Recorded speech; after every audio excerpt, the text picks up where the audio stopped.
February 23, 1986, at around 9:50 p.m. something happened that shifted the course of many lives forever. Maurine's husband Jim received a phone call. It was her. Her voice was steady but laced with fear. She told him she'd been robbed. There was someone with her. They were taking her away, but she would be released. Jim tried to get details. Where was she? Who had her? But before he could ask anything else, the line went dead. Jim immediately called the police, panic twisting through his chest. When officers arrived at the station minutes later, they found no sign of Maurine. The booth was locked from the outside. Her belongings were gone, and about $116 was missing from the cash register. A radio inside still played softly, its light green glow a stark reminder that just moments earlier, this had been a place of routine and safety. Maurine's disappearance hit her family like a sudden blackout. Her children, too young to understand the complexities of crime, only knew that their mother hadn't come home. For Jim, that night became a blur of calls, questions, and dread. He replayed the phone call over and over in his mind, clinging to her promise that she'd be released, wondering if it was something she truly believed, or something she said to keep herself calm. Maurine's life had been defined by resilience. Born in Utah, she'd grown up learning the values of hard work and loyalty. She met Jim while still in her teens, and they married young, eager to start a family. By 26, she was balancing motherhood with the realities of part-time jobs. That night in February, she had gone to work as she always did, with the intention of earning an honest wage to help provide for her family. The reason she would be killed was, on the surface, brutally simple. She was in the wrong place at the wrong time, targeted for a robbery. But beneath that simplicity was something far darker. Her killer wasn't content to take money and leave. He wanted control, dominance, perhaps even a thrill from the act itself. Maurine's death wasn't an accident or a panicked escalation. It was deliberate, premeditated the moment he chose not to let her go. By the next morning, her absence was front-page news in the local papers. Police canvassed the area, speaking to anyone who might have seen something. Several witnesses mentioned a cream-colored sedan parked near the gas station around closing time, but no one could give a clear description of the driver.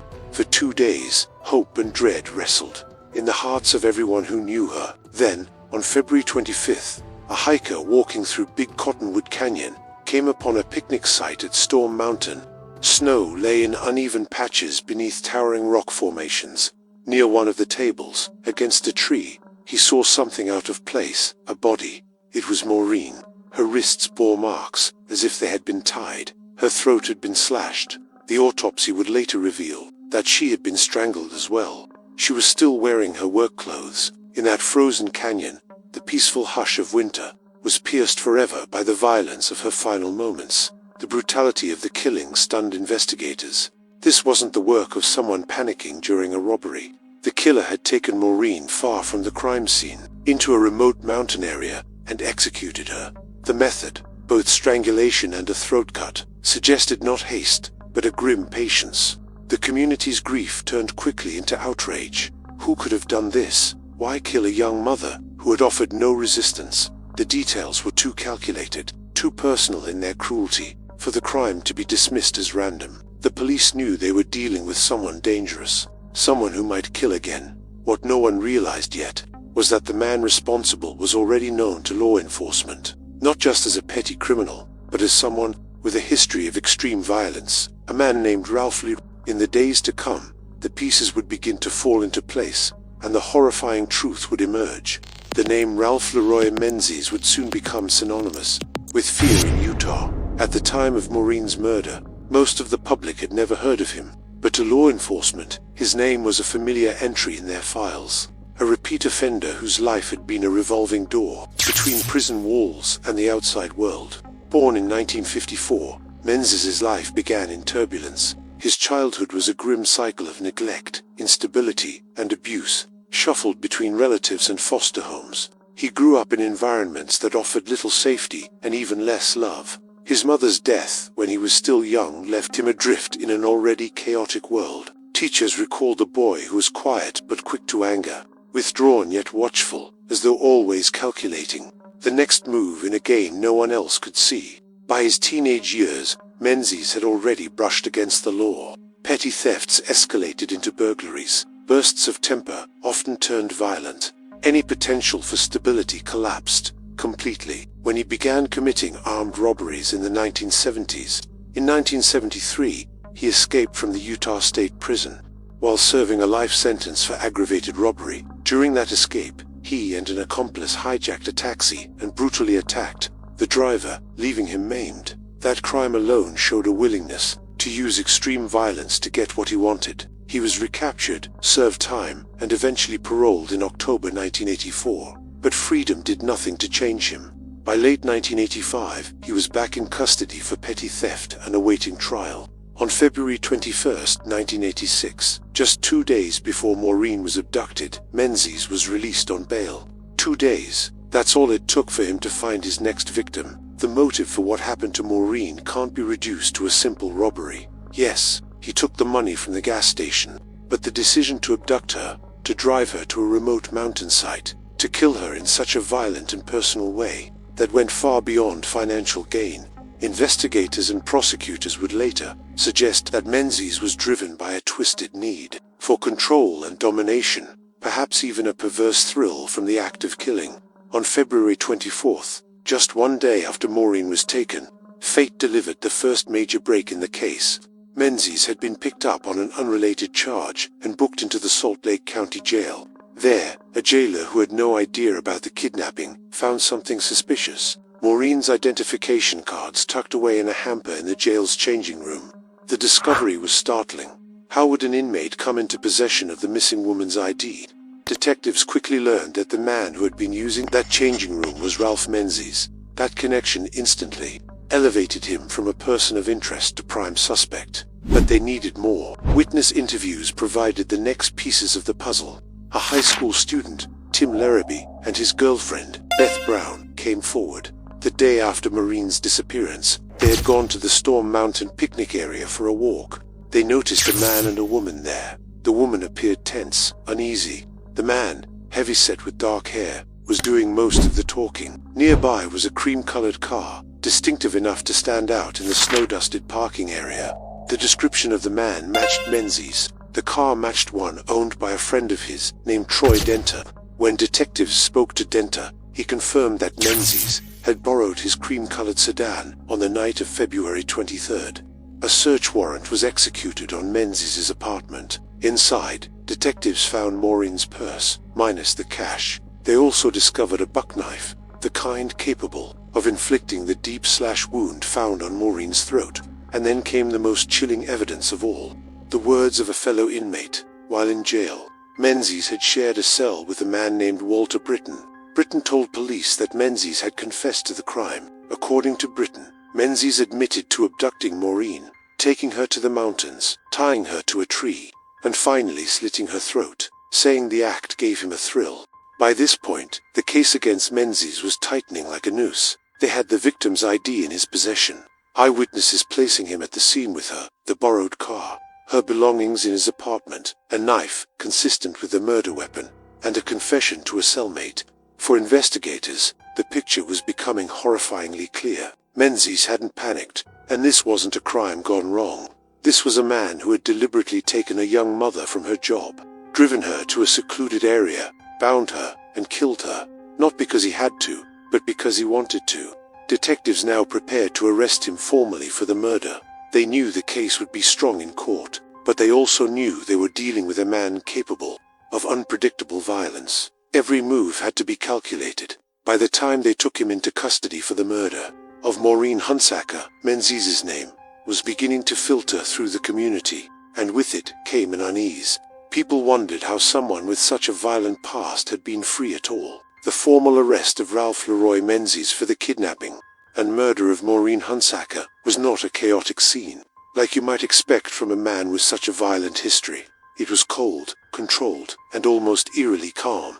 Detectives had no interest in risking a public confrontation, and Menzies, whether out of calculation or resignation, didn't resist. But his lack of resistance was no sign of remorse. From the moment he was booked on the murder charge, it became clear he saw the whole thing as a game, and he intended to play it until the end. In the interrogation room, Menzies was guarded. He denied killing Maurine, denied being at Storm Mountain, and denied knowing anything about her disappearance. But the evidence was mounting in front of him like a wall he couldn't climb over. The detectives laid it out piece by piece. Her ID in his possession, witnesses who had seen him with her, the borrowed car, the purse and knife found in his apartment, the cellmate's testimony. Even so, Menzies maintained a casual, almost smirking demeanor. Detectives noticed he seemed more interested in what they knew than in defending himself. It was as though he were testing the boundaries of their investigation, probing for weaknesses. The district attorney's office reviewed the case and made their decisions swiftly. They would pursue charges of first-degree murder, aggravated kidnapping, and aggravated robbery, and they would seek the death penalty. The brutality of the crime, coupled with his prior violent record, left them with no hesitation. The trial began in February 1988, 2 years after the crime. The courtroom was packed. Journalists, spectators, and members of Maurine's family filled every available seat. For Jim Hunsaker, sitting in that courtroom was a test of endurance. He had to look at the man accused of taking his wife away forever, hear the evidence laid bare, and relive the night that had shattered his life. The prosecution's case was meticulous. They began by painting a portrait of Maurine, not just as a victim, but as a human being with a life worth remembering. Photographs of her smiling with her children were shown to the jury. Then they methodically laid out the timeline of the crime. The phone call Maurine made to her husband, the discovery of her empty booth, the recovery of her body at Storm Mountain, and the damning trail of evidence pointing to Menzies. Witnesses took the stand. Tim Larrabee and Beth Brown described the man and woman they had seen at the picnic site, the fear in the woman's body language, the cream-colored car. Troy Denter confirmed lending his car to Menzies that night. Detectives described finding Maurine's purse and the buck knife in his apartment. Forensic experts testified that the marks on her wrists were consistent with being tied, and that the slash wound to her throat was consistent with the knife recovered. Then came Walter Britton, the cellmate. His testimony was delivered in a matter-of-fact tone, but the content chilled the courtroom. He recounted Menzies' alleged confession, how he had tied Maurine to a tree, slit her throat, and found the act exciting. Britton said Menzies had shown no regret when speaking of the murder, only pride in how he had carried it out. The defense countered with a very different picture. They didn't try to argue that Menzies was a saint. They acknowledged his troubled past, the abuse, the instability, the early brushes with crime. They argued that this background had shaped a deeply damaged man, but not necessarily a premeditated killer. They suggested that the state's case relied too heavily on circumstantial evidence and the testimony of a jailhouse informant, whose credibility could be questioned. But as the days wore on, the jury heard the steady drumbeat of the prosecution's evidence.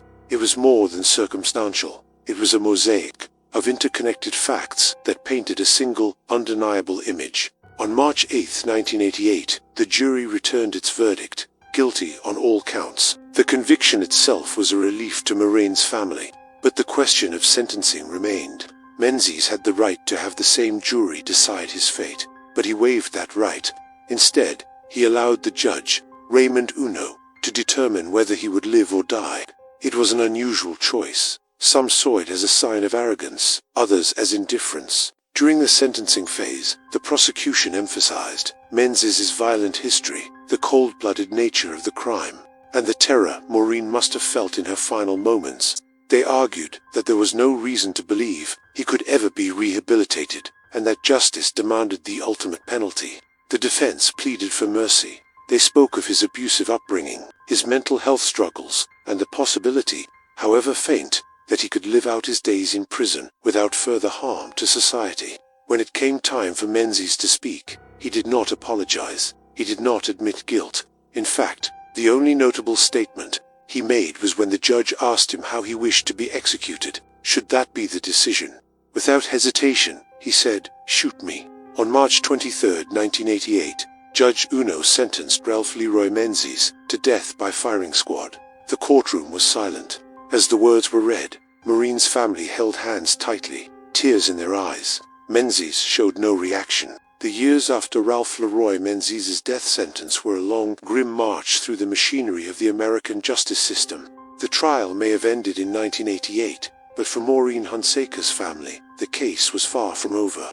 They had endured the horror of her disappearance, The shock of her death, the grueling trial, and the emotional weight of the death sentence. Now, they faced the slow churn of appeals that would stretch over decades. Menzies was transferred to Utah State Prison's death row, a stark, concrete facility where time seemed to slow to a crawl. Days were structured but monotonous, with inmates spending up to 23 hours a day in small, narrow cells. For a man like Menzies, who had lived much of his life outside the law's boundaries, the monotony of death row could have been suffocating.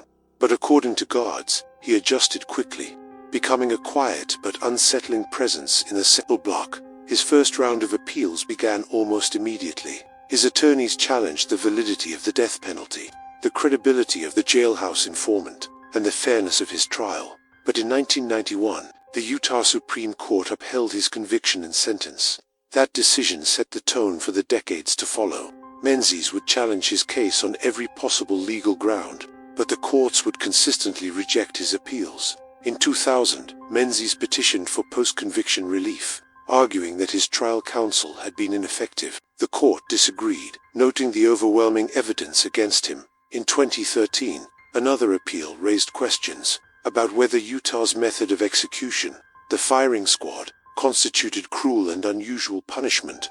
Again, the courts refused to overturn his sentence. While the legal battles unfolded, Menzies remained a figure of fascination for journalists and true crime followers. Some wondered whether he might eventually confess, especially given the specificity of the evidence and the testimony against him. But Menzies never admitted guilt.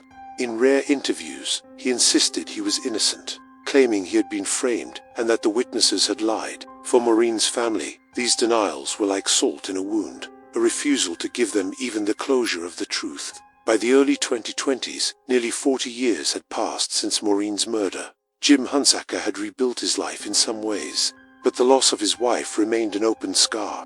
Their children had grown up without their mother. The memory of that February night in 1986 was never far from their minds.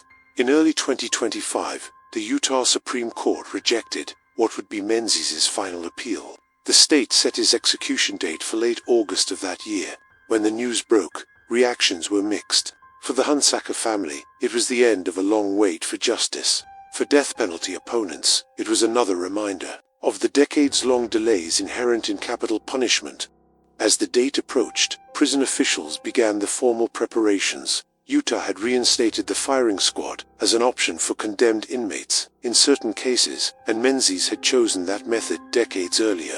The logistics were stark: a chair, restraints, a target placed over the heart, and 5 marksmen behind a partition, one of whose rifles would be loaded with a blank to spare the shooter the certainty of having fired a fatal shot. On the day before his execution, Menzies was moved to a special holding cell near the death chamber. His final meal request was surprisingly simple: a cheeseburger with extra onions, fries, and a large chocolate milkshake. Prison staff noted that he ate slowly, as though savoring each bite, but his face betrayed no emotion. The night before the execution, Menzies had a final opportunity to speak with spiritual advisors, friends, or family. Few came. His life had been marked by broken relationships, betrayals, and estrangements. The only consistent visitor over the years had been a public defender who had long since exhausted every legal avenue. In the early hours of execution day, August 28, 2025, the prison was unusually quiet. Outside the gates, a small crowd had gathered, some holding candles in remembrance of Maurine, others protesting the death penalty. Inside, the air was tense. Guards moved with quiet efficiency, following the well-worn but rarely used protocol.